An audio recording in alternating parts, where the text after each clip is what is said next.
तो हेलो बच्चों, आज हम देखेंगे कि ओम्स लॉ क्या होता है। ठीक है, तो ओम्स लॉ समझने के लिए चलिए मैं एक एक्सपेरिमेंट करता हूँ। मैं क्या, जॉर्ज साइमन ओम, इस ओम जो थे, ओम साहब, उनका पूरा नाम था जॉर्ज साइमन ओम। तो उन्होंने एक एक्सपेरिमेंट किया, उसके थ्रू उन्होंने ओम्स लॉ बनाया। ठीक है, तो चलिए करते हैं। क्या था इसमें, देखिए। मैं यहाँ पे फिगर ले आया हूँ जिससे आप समझ सकते हो कि मैं क्या समझाना वाला हूँ। देखिए, यहाँ पे मैंने एक डायग्राम लाया है जिसमें ऐसे करके करंट फ्लो हो रहा है। ठीक है बच्चों, मैंने कल बता रखा है ना बच्चों, मैं कुछ कुछ चीज़ें आपको कल बता रखा हूँ, तो मैं एक बार रिपीट कर देता हूँ ताकि आप कंफ्यूज ना हो। देखिए, मैंने क्या बताया था, एक सर्किट कल बताया था ना मैंने, ध्यान से देख लीजिए बच्चों। और हाँ, आपका एग्ज़ाम आने वाला है बच्चों, बहुत पास है, तो आप उसको उसके लिए पढ़िए ध्यान से, है ना। क्वेश्चंस कीजिए, क्वेश्चंस करिएगा तो एग्ज़ाम में भी क्वेश्चंस होगा। और मैं बहुत सारा करा रखा हूँ, नहीं हो रहा है तो आप कमेंट कीजिए, है ना। तभी तो मैं समझ पाऊंगा कौन सा आपसे नहीं बन रहा है। चलिए मैं बताता हूँ क्या मैं बताने वाला हूँ। तो मैंने कल एक सर्किट बनाया था, जैसे इस टाइप का बनाया था। एक था यहाँ पे बैटरी, बैटरी के तो ऐसे ही रिप्रेजेंट करते हैं। और एक यहाँ पे की था, की क्लोज ऐसे होता है ना बच्चों। और मान लेते हैं यहाँ पे एक बल्ब लगाया हुआ है ऐसे करके। ये पॉजिटिव टर्मिनल होता है, ये नेगेटिव टर्मिनल, कल मैंने बता रखा है। ओके, तो देखिए, एक्चुअली में ये जो कन्वेंशनल करंट है, कन्वेंशनल जो कन्वेंशन के थ्रू लिया गया है, जो हमारे पूर्वजों ने, जो साइंटिस्ट ने मान रखा था पहले कि जो करंट होता है ऐसे करके फ्लो करता है, तो ये लाइट ऐसे करके जल जाता है ना, ऐसे करके। और ऐसे करके पॉजिटिव से निकल कर, पॉजिटिव से करंट निकल कर ऐसे ऐसे और नेगेटिव में चला जाता है। और हम भी आज भी ऐसे ही लेते हैं बच्चों। ओके, बट रियली में जो करंट नहीं, जो इलेक्ट्रॉन्स होते हैं, इलेक्ट्रॉन्स, ये रेड कलर के इलेक्ट्रॉन्स जा रहे हैं बच्चों ऐसे। इलेक्ट्रॉन्स का नेचर या उनका फ्लो ऐसा होता है कि वो नेगेटिव टर्मिनल से इलेक्ट्रॉन निकलकर पॉजिटिव टर्मिनल में घुस जाते हैं। आया समझ में बच्चों? इलेक्ट्रॉन्स का नेचर, इलेक्ट्रॉन्स का फ्लो जो होता है वो negative terminal to positive terminal होता है। और फ्लो क्यों हो रहा है? क्योंकि इसके बीच में पोटेंशियल डिफरेंस है। मान लेते हैं किसका वोल्टेज है, V वोल्ट, मतलब 5 वोल्ट मान लेते हैं ना, 5 वोल्ट। तो ये प्लस का जो साइन है ना, इस पे प्लस का 5 वोल्ट होगा, और ये होगा यहाँ पे 0 वोल्ट पे। छोटा वाला लाइन आपको दिख रहा है बच्चों, ये बड़ा लाइन जो कि 5 वोल्ट पे होगा, ये छोटा लाइन जो कि 0 वोल्ट पे होगा। ठीक है, और यहाँ पे 0 वोल्ट पे नेगेटिव है, तो यहाँ से नेगेटिव के पास इलेक्ट्रॉन्स भरा पड़ा होगा, भरा पड़ा होगा, भरा पड़ा होगा। ये भरा हुआ इलेक्ट्रॉन्स जब ऐसे ऐसे चल रहा होगा ना, क्योंकि कहीं पे अगर मान लेते हैं छत पे आपके टंकी होगा जिससे पानी, नल के थ्रू पानी आता है, तो टंकी को ऊपर ही क्यों रखा गया है? टंकी को नीचे भी तो ग्राउंड फ्लोर पे रख सकते थे ना, लेकिन नहीं, क्योंकि टंकी ऊपर इसलिए रखा गया है। ये टंकी होता है, इससे ऐसे एक पाइप जुड़ा होता है, ऐसे करके आता है आपके घरों में, है ना बच्चों। ऐसे करके यहाँ पे आप नल चला लेते हो, यहाँ से पानी ऐसे से निकलता है। तो ये टंकी ऊपर ही क्यों रखा गया है बच्चों? क्या कारण है? टंकी हम ग्राउंड फ्लोर पे भी रख सकते हैं, यहीं से डायरेक्ट पानी ले आओ, ऐसे करके यहीं पे पानी यूज कर लो। लेकिन इसलिए रखा गया है क्योंकि पानी जितना हायर लेवल पे होगा उतना ज़्यादा उसका प्रेशर बनाएगा। जैसे यहाँ से पानी निकलेगा तो ये आपको ऐसे करके प्रेशर बना रहा है। अगर इसी को हम यहाँ रख देना तो यहाँ से पानी का फ्लो नहीं होगा ग्राउंड फ्लोर पे, क्योंकि शांत पानी फ्लो नहीं करता है। पानी तभी फ्लो करेगा जब एक ऊंचा लेवल पे हो, एक नीचा लेवल पे हो, ताकि प्रेशर डिफरेंस क्रिएट हो, your language potential difference create हो, है ना। तो समझिए कि हायर लेवल पे है, क्योंकि पानी क्या है, लिक्विड चीज है, तो ऊपर रखेंगे तो नीचे ही आने की प्रयास करेगा, है ना। नीचे ग्राउंड फ्लोर पर, तो ग्राउंड फ्लोर पर पानी थोड़ी चलता है। यहाँ पे हम पानी रख दिए एक गिलास तो पानी थोड़ी वहां पर चल रहा है। लेकिन अगर पानी टंकी में है तो नीचे आने की प्रवृत्ति होती है उसके, क्योंकि ऊंचा लेवल पे है। तो उसी तरीका से यहाँ पे जो 5 वोल्ट है, ये 5 वोल्ट पॉजिटिव का, यहाँ पे बहुत ज़्यादा करंट है। तो ये करंट क्या हो रहा है, वाइट वाला है, वाइट वाला करंट फ्लो कर रहा है, आई। देखिए, ये वाइट वाला करंट फ्लो करवा रहा है, ध्यान से देखिएगा बच्चों। वाइट वाला जो भी है ना, वो करंट फ्लो करवा रहा है। क्यों? क्योंकि 5 वोल्ट यहाँ पे है और 0 वोल्ट यहाँ पे है। तो 5 वोल्ट समझिए कि टंकी, आपके टंकी रखा गया है टॉप फ्लोर पे, तो वहीं से 5 वोल्ट, मतलब वो ज़्यादा पोटेंशियल है और ये कम है, 0 कम है, तो पोटेंशियल डिफरेंस क्रिएट हुआ। तो ये क्या चाहेगा, बैटरी पे जो पोटेंशियल है वो क्या चाहेगा कि जल्दी से वो ग्राउंड फ्लोर पे आ जाए। तो ये 5 से चल के ऐसे ऐसे करके अपने आप को 0 कर लेगा। समझे बच्चों, 0 कर लेगा। करना ही चाहिए ना, अब करेगा ही, क्योंकि यहाँ पे अगर पानी है ना तो पानी नीचे ही आएगा बच्चों, पानी ऊपर नहीं जाएगा। आई थिंक मैं जितना चला रहा हूँ आपको कुछ समझ में आ रहा हो कि मैं क्या बता रहा हूँ। ठीक है, चलिए, नहीं आ रहा है तो आप बताइए, हम फिर से बता सकते हैं बच्चों। ओके, समझ में आना बहुत जरूरी है ना, क्योंकि आपको भी तो किसी को समझाना है। चलिए, आप समझ गए होंगे किसको समझाना है। ओके, तो यहाँ पे ओम्स लॉ है बच्चों। उन्होंने सबसे पहले, ओम्स चचा, ओम्स बाबा, ओम्स भैया, जो भी आप कहें, उन्होंने एक एक्सपेरिमेंट किया। और उस एक्सपेरिमेंट में क्या क्या यूज किया था बच्चों, उन्होंने एक तार लिया, वायर लिया था, बैटरी लिया था, वेरिएबल बैटरी लिया था बच्चों, वेरिएबल बैटरी लिया था, समझे। और क्या लिया था उन्होंने, एमीटर लगाया था। एमीटर कैसे लिखते हैं, ऐसे ना, एमीटर लिया था। की लिया था, की तो क्लोज करेंगे तब करंट फ्लो होता है। और एक वोल्ट मीटर लिया था, वोल्ट मीटर, और एक नाइक्रोम वायर। यस, बताता हूं, नाइक्रोम वायर भी उन्होंने लिया था। मैं बता रहा हूं ना, ये पता है बच्चों, ये एग्जाम में भी आ जाता है प्रूफ करने के लिए कि प्रूफ कीजिए ओम्स लॉ कैसे आया था। तो आपको ऐसे करना होगा, आपको ऐसे लिखना होगा कि टेक दिस, मतलब ये सब लिए थे ओम्स अंकल, ठीक है। और ये सब लेने के बाद क्या हुआ था, देखिए मैं क्या क्या बताऊँ। वायर क्या है, वायर तो यही है, आपको समझ में आएगा। वेरिएबल बैटरी क्या है, बैटरी ये है बच्चों। वेरिएबल कैसे बताता हूँ, एमीटर क्या है, ए से लिखा हुआ ये। की क्या है, की तो ये क्लोज कर देंगे। वोल्ट मीटर क्या है, वोल्ट मीटर यहाँ है। और नाइक्रोम वायर, ये है नाइक्रोम वायर, ऐसे ऐसे जो किया हुआ है ना, ऐसे ऐसे, ये नाइक्रोम वायर है, ठीक है। ओके, तो देखिए मैं आपको दिखाता हूँ। तो उन्हीं का एक्सपेरिमेंट से मैं मान लेता हूँ, देखिए ये वेरिएबल कैसे बच्चों, ये वेरिएबल इसलिए है, अगर मैं इसे कनेक्ट कर दूं तो सर्किट क्लोज हो जाएगा, ऐसे करके क्लोज हो जाएगा। देखिए, मतलब ये तो वोल्टेज है, इसको मैंने क्लोज कर दिया तो ऐसे करके हो गया, सर्किट कंप्लीट हो गया, क्लोज्ड सर्किट हो गया ना, हो गया बच्चों। और इसको मैं अगर हटा दूं, फिर इसको जोड़ दूं ऐसे करके, फिर से हो गया क्लोज सर्किट। देखिए आप आराम से, हो गया ना क्लोज सर्किट। फिर इसको भी हटा दूं, फिर इसको क्लोज कर दूं, ध्यान से देखिए बच्चों, तो क्लोज हो जा रहा है। मतलब एक को हटा रहा हूं और एक को जोड़ रहा हूं, तो जोड़ने के बाद क्या हो रहा है, 3 बार भी आ रहा है, 1 2 3। फिर इसको हटा दूं, इसको जोड़ दूं, अब की 4 बार भी आ जाएगा, मतलब 4 वोल्ट। देखिए ऐसे कर दिए तो 1 भी, 2 भी, 3 भी, 4 भी, 4 वोल्ट आ जाएगा। तो मतलब जैसे जैसे इसको इधर ऐसे ऐसे जोड़ते जाएंगे, वो वोल्टेज बढ़ता जा रहा है, मतलब पोटेंशियल डिफरेंस बढ़ता जा रहा है। इसका मतलब ये वेरिएबल बैटरी है। देखिए यहाँ था तो भी था, लेकिन आगे गए तो बढ़ते गया। भी मान लीजिए, आपके कन्वीनियंट के लिए भी मान लेते हैं। हमारे पास इसका कितना वोल्टेज है, 2 वोल्ट है, ठीक है। तो ये 2 है, ये भी 2 है, ये भी 2 है, ये भी 2 है ना बच्चों। ओके, आसान है। एक को 2 आना तो ये सारा भी था ना बच्चों, तो सब पे 2 2 आ जाएगा, ठीक है। ये नाइक्रोम वायर क्या होता है पता है, ये मिश्रण होता है, मतलब इसको मिला के बनाया जाता है। कौन कौन सी चीजों को इसको मिला दिया जाता है, निकेल, क्रोमियम, मैग्नीज, ये सब चीजें बच्चों अगर हम मिला देंगे ना तो ये नाइक्रोम वायर बन जाता है। और आयरन भी मिला दिया जाता है। तो ये सब मिलाने के बाद ये क्या बनता है, ये बन जाता है आपका सेमीकंडक्टर। मैंने बता रखा है बच्चों, सेमीकंडक्टर क्या होता है, जो कम इलेक्ट्रिसिटी को पास होने दे, कम कर दे, इलेक्ट्रिसिटी को कम कर दे।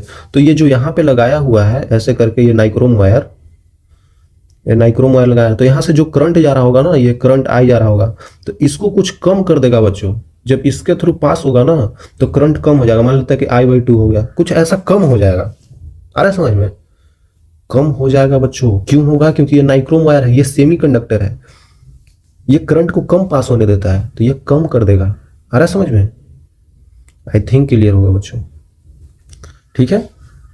तो चलिए और आगे चलते हैं। देखिए ये जो यहाँ से अगर हमने कनेक्ट किया ऐसे, तो ये जो वोल्टेज था 2 वोल्ट का हो जाएगा। इसको हटा दिया, फिर इसको कनेक्ट किया, तो ये 2 और 2 4 वोल्ट का हो जाएगा। समझ रहे हैं, पूरा 4 वोल्ट का हो जाएगा। तो एक तरफ पॉजिटिव 4 और एक तरफ 0 हो जाएगा। मैंने अभी बताया ना बच्चों, मैंने अभी आपको बताया कि अगर 2 वोल्ट है तो 2 वोल्ट का मतलब क्या होता है, ये 2 वोल्ट है तो 2 का मतलब यहाँ पे +2 है, यहाँ पे 0 है। यहाँ पे एक ऐसे जोड़ दिया, एक और ऐसे जोड़ दिया, ये 2 वोल्ट का, ये भी 2 वोल्ट का। तो ये दोनों मिला के कितना हुआ, 4 वोल्ट का हुआ। और 4 वोल्ट का हुआ तो ये दोनों को मिला के ऐसे लिख सकते हैं, प्लस का 4 और ये 0 है, ऐसे लिख सकते हैं बच्चों। दोनों को मिला देंगे तो ये प्लस का 4 हो जाएगा और एक तरफ 0 हो जाएगा, क्योंकि पोटेंशियल डिफरेंस हमें पता करना है। तो 2 2 4, समझ रहे होंगे तो आपको कमेंट करना है ना। बहुत आसान है यार, मतलब समझ में आ रहा होगा तो आप समझ पा रहे होंगे, समझे। मैं जैसे बता रहा हूँ आपको अगर समझ में आ रहा है तो बहुत अच्छा है, ठीक है। चलो तो पहला एक्सपेरिमेंट करते हैं। देखिए पहला में क्या था, number of cells used in the circuit. अच्छा, एक सेल को यूज किया, मतलब पहले हम यहाँ पे इसको क्लोज किया। जब हमने इसको क्लोज किया तो करंट कैसे बह रहा होगा, यहाँ पे 2 एम्पियर का है, 2 वोल्ट का है, तो ऐसे करके बह रहा होगा। करंट ऐसे बह रहा है, करंट ऐसे करके यहाँ पे आ जाएगा।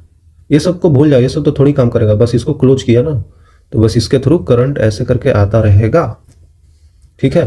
तो जब हमने क्लोज किया तो current through the nichrome wire कितना जाएगा बच्चों, इतना जाएगा करंट। तो जो एक्सपेरिमेंट सर कर रहे थे, ओम्स अंकल जो कर रहे थे एक्सपेरिमेंट, तो उसमें करंट आई जा रहा था। तो आई का वैल्यू क्या था, देखिए यहाँ पे, देखिए पहले तो यहाँ पे वोल्टेज लिख लेते हैं। अगर मैं पूछूं एक एक्स है और ये वाई है बच्चों, तो एक्स वाई के बीच का क्या होगा पोटेंशियल डिफरेंस, क्योंकि वोल्ट मीटर ऐड किए हैं तो वोल्ट मीटर कुछ तो वोल्टेज मेजर करेगा। वो क्या मेजर करेगा, ये 2 जो था जब हमने क्लोज किया तो 2 यहाँ पे आ जाएगा, क्योंकि यहाँ पे कुछ है ही नहीं तो 2 यहाँ पे आ जाएगा। और यहाँ से ऐसे चल के यहाँ पे वाई के पास भी 0 आ जाएगा। तो क्या मेजर करेगा, 2 वोल्ट। एक्स वाई के बीच में पोटेंशियल डिफरेंस क्या है, ये 2 0, तो 2 - 0 क्या होगा, 2। तो पहला मुझे पता चल गया कि उसने 2 वोल्ट का मेजर किया, ठीक है। और करंट जब उन्होंने चेक किया ना, जब उन्होंने करंट चेक किया कि इससे पास कितना हो रहा है, इससे एमीटर यहाँ पे लगाए थे, तो यहाँ पे पता चला कि करंट पास हो रहा है। जब 2 वोल्ट मैंने अप्लाई किया ना, तो यहाँ पे करंट 1 एम्पियर ही पास हो रहा है। उन्होंने ऐसा पाया, उन्होंने ऐसा पाया। मैं इधर क्यों लिख रहा हूं बताता हूं। फिर से अगला काम किया उन्होंने, फिर से अगला काम किया। अब इसको हटा दिया, फिर आगे क्या किया उन्होंने, इसको जोड़ दिया। तो ये 2 2 कितना हो गया होगा बच्चों, 4 वोल्ट हो गया होगा। 4 वोल्ट को कैसे लिख सकते हैं, ऐसे करके, यहाँ पे 4 है, ये 0 है ना, तो ये 4 हो जाएगा, ये 0 हो जाएगा इधर। तो ये 4 यहाँ पे आ जाएगा एक्स के जगह पे, 0 यहाँ पे ऐसे करके आ नहीं जाएगा, हम ऐसा कंसीडर कर रहे हैं 0। तो फिर से 4 और 0, तो ये 2 वायर्स के बीच में जब भी हमें वोल्ट मीटर लगाया हो और हमको पोटेंशियल डिफरेंस पता करना हो, तो इन दोनों वोल्टेज को माइनस कर दीजिए। तो 4 में से 0 गया 4। तो अगला जब एक्सपेरिमेंट किया तो उन्होंने पाया कि यहाँ पे 4 वोल्ट आ रहा है। जब वोल्ट मीटर मेजर कर रहा है एक्स वाई के बीच में, voltage between X and Y, ठीक है। और फिर करंट कितना आ रहा था, उन्होंने जब चेक किया ऐसा आ रहा था बच्चों, जब 4 वोल्ट लगाया ना तो वो 2 एम्पियर करंट आ रहा है। उन्होंने ऐसा पाया एक्सपेरिमेंट के थ्रू। अब ये मैंने नहीं पूछना आपको कि मैं ऐसे क्यों लिख रहा हूँ, वो जब एक्सपेरिमेंट कर रहे थे तो ऐसा आ रहा था। चलो बताता हूँ क्यों कर रहे हैं, अभी बताता हूँ, पहले देख लो बच्चों। ऐसा हो गया, फिर से उन्होंने इसको हटाया और इसको कनेक्ट किया। अगली बार उन्होंने कनेक्ट किया ये तीनों को, ये तीनों को, तो इसका मतलब इसको कनेक्ट किया। जब इसको कनेक्ट किया तो ऐसे करके करंट बहने लगा। तो यहाँ पे कितना आ रहा है, 2 2 2, 6 एम्पियर, मतलब 6 वोल्ट का बैटरी लग गया। 6 वोल्ट का बैटरी लग गया ऐसे, 6 वोल्ट। तो ये 6 पे था, ये 0 पे था, ये प्लस का, ये माइनस का। तो ऐसे करके ये ऐसा बन गया। अब इसके बाद यहाँ पे भी कितना 6 आएगा, और यहाँ पे ऐसे करके यहाँ पे 0 हो जाएगा ना, ये 0 पे हो जाएगा, तो ये 0 आ जाएगा। तो फिर से इन दोनों के बाद पोटेंशियल डिफरेंस क्या आ रहा है, 6 आ रहा है बच्चों, 6 वोल्ट आया। और करंट देखें वो तो कितना पास हो रहा था, 3 एम्पियर का पास हो रहा था। उन्होंने ऐसा पाया, ठीक है। चलो ये हो गया। वैसे ही फिर अगला एक्सपेरिमेंट भी किया उन्होंने। तो अगला एक्सपेरिमेंट किया तो क्या पाया, उसमें भी कुछ वैसा ही उन्होंने सेम पाया। जब हमने फिर से इसको कनेक्ट कर दिया, इसको कनेक्ट कर दिया, इसको कनेक्ट किया, तो फिर क्या हुआ, अब करंट बहने लगा ऐसे, ऐसे करके ऐसे, ठीक है। तो ये 2 4 6 8 वोल्ट का ये बैटरी बन गया। अब सबको ऐड किए तो ये कितना वोल्ट का बैटरी बना, 8 वोल्ट का बच्चों, 8 वोल्ट का बैटरी बन गया। तो 8 वोल्ट का प्लस का इधर था, माइनस का इधर, तो 8 वोल्ट इधर आया था चल के, और ये 0 पे होगा, तो 0 वाला यहाँ पे आ गया होगा। अब पोटेंशियल डिफरेंस कितना होगा, वोल्टेज क्या मेजर करता है, अति वोल्ट मीटर क्या मेजर करता है, पोटेंशियल डिफरेंस। 8 में से 0 गया, 8 बचा, फिर से यहाँ पे आया मेरा 8 वोल्ट, और करंट नापे थे तो 4 एम्पियर आ रहा था। करंट जब यहाँ से पास हुआ ना ऐसे करके, तो यहाँ पे कितना मेजर हो रहा है, मेजर कर रहे हैं, तो ये हो रहा है 4 एम्पियर का। ठीक है बच्चों, ओके, आई थिंक क्लियर होगा आपको। अब बोलिएगा कि करंट कैसे मेजर किया उन्होंने। तो करंट मेजर किया उन्होंने, एमीटर मशीन लगाया था, मशीन को बनाया गया था उस टाइम, वो मेजर कर पा रहा था, है ना बच्चों। और ऐसे ही वोल्ट मीटर का भी आविष्कार हुआ था, तो वो भी मशीन था, तो मशीन वो सब बता दे रहा था कि बैटरी लगाओगे भैया तो इतना करंट जाएगा, हम देखो मेजर कर रहे हैं, मतलब अप्रोक्सीमेट वो मेजर कर रहे थे। इतना एक्यूरेट भी तो मशीन नहीं होता है ना, तो अप्रोक्सीमेट ले रहे थे वो, ठीक है। फिर भी अप्रोक्सीमेशन से भी उन्होंने ठीक ठीक रिजल्ट्स फाइंड किया था, जैसे ऐसा रिजल्ट फाइंड किया, है ना बच्चों। तो यहाँ पे अगर एक चीज देखा जाए, छोड़ो इसमें तो मैंने लिखा ही नहीं, कोई दिक्कत नहीं है। उन्होंने एक चीज देखा, ये एमीटर मेजर कर रहा था, तो उन्होंने देखा कि अगर यहाँ पे कभी 2 वोल्ट का आ रहा है, जब वोल्ट मीटर मेजर कर रहा है 2 वोल्ट, तो एमीटर मेजर कर रहा है 1 एम्पियर। जब 4 वोल्ट मीटर मेजर कर रहा है, तो फिर 2 एम्पियर मेजर कर रहा है एमीटर। फिर 6 वोल्ट आ रहा है, 3 एम्पियर आ रहा है। 8 वोल्ट मेजर कर रहा है वोल्ट मीटर, तो एमीटर मेजर कर रहा है 4 एम्पियर। मतलब देखा जाए तो इनका रेशियो कांस्टेंट रह रहा है ना। वो देख रहे हैं कि अगर देखिए V बाई ए कर रहे हैं ना, ये वोल्ट मीटर और एमीटर का रेशियो आ रहा था मेजरमेंट में सेम आ रहा था, देखिए ना, 2/1 आ रहा है, सेमे आ रहा है, 4/2 सेमे आ रहा है, 6/3 सेमे आ रहा है, 8/4 भी सेम ही आ रहा है, देखिए ना, ये 2 आ रहा है, ये भी 2 ये भी 2। मतलब V/A वोल्ट मीटर का मेजरमेंट अपॉन करंट, मतलब एमीटर का मेजरमेंट, दोनों सेम आ रहा है बच्चों, दोनों सेम आ रहा है। इसका बटा में इसका बटा में करेंगे, ये भी बटा में करेंगे, ये भी बटा में करेंगे, तो सेम ही आ रहा था, सारा सेम आ रहा है। इसका मतलब ये कांस्टेंट है। कुछ समझ में आ रहा है बच्चों। वो ऐसा उन्होंने ऐसा पाया, तुम भी सोचोगे कि ऐसा क्यों आ रहा है, हमेशा ये रेशियो में बराबर ही आ रहा है 2:1 में। तो इसका मतलब हुआ, चलो आगे बताता हूँ। देखो इसका मतलब हुआ कि जब वोल्ट मीटर मेजर कर रहा है V वोल्टेज और एमीटर मेजर कर रहा है करंट I, तो ये रेशियो क्या है, कांस्टेंट आ रहा है। ये रेशियो आ रहा है आपका कांस्टेंट, ठीक है। ये पाया उन्होंने, मतलब ग्राफ के थ्रू भी तुम समझ सकते हो, इतना आसान है। मान लेते हैं V और I का ग्राफ बना दो, है ना, V I का ग्राफ बना दो। मान लेते हैं ये 1 2 3 है, ये 2 है, 4 है, 6 है, 8 है, ऐसे बढ़ रहा है, समझ रहे हो। तो ये 0 है। तो आप यहाँ पे देख सकते हो, जब हमारा 1 एम्पियर था, मतलब 1 एम्पियर करंट था, तो वोल्टेज था 2 मीटर, 2 था तो 4 था, 3 था तो 6 था। तो ऐसे करके तुम यहाँ पे रिप्रेजेंट भी कर सकते हो, कोई समय जरूरी नहीं है, मैं ऐसे बता रहा हूँ। जब 2 था वोल्ट मीटर से रीडिंग, तो एमीटर पे 1 एम्पियर आ रहा था। जब 4 था तो हमारा आ रहा था 2। जब 6 था तो हमारा मेजरमेंट कितना आ रहा था, 3। इसका मतलब कि एक ग्राफ बन रहा था यहाँ पे बच्चों, जो कि कांस्टेंट स्ट्रेट लाइन आ रहा था, समझ रहे हैं, स्ट्रेट लाइन आ रहा था। और स्ट्रेट लाइन क्या होता है, स्ट्रेट लाइन क्या होता है, स्ट्रेट लाइन होता है आपका, और 0 से पास कर रहे हो, y = mx + c पढ़ा तो होगा आपने। और यहाँ पे ये इंटरसेप्ट तो 0 है, तो y = mx। y यहाँ पे क्या है बच्चों, y वही तो हमारा v है, v equal to slope. Slope को m से बोलते हैं, मतलब स्लोप मतलब ये कितना ऐसे झुका हुआ है, मैंने बता रखा है मैथ्स में ये भी। और x क्या है हमारा, i है, मतलब i। तो स्लोप क्या आ रहा है, v अपॉन i। तो जो स्लोप कांस्टेंट आ रहा है बच्चों, कांस्टेंट स्लोप, कांस्टेंट स्लोप आ रहा है, समझे, स्लोप इज कांस्टेंट। तो वही है, मैंने यहाँ पे लिखा था, मैंने डायरेक्टली लिखा था, बट मैंने अभी बता दिया ग्राफ से भी। अब बनाइएगा, अगर एग्जाम में है ना तो ग्राफ बनाइएगा, है ना, मार्क्स देते हैं टीचर्स लोग, ठीक है।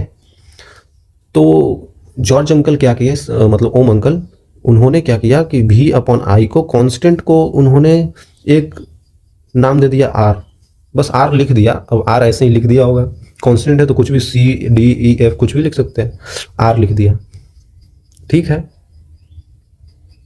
तो यहाँ से r जब लिख दिया उन्होंने, तो इसके बाद उन्होंने v इक्वल टू आई से मल्टीप्लाई कर दिया, i r आ गया।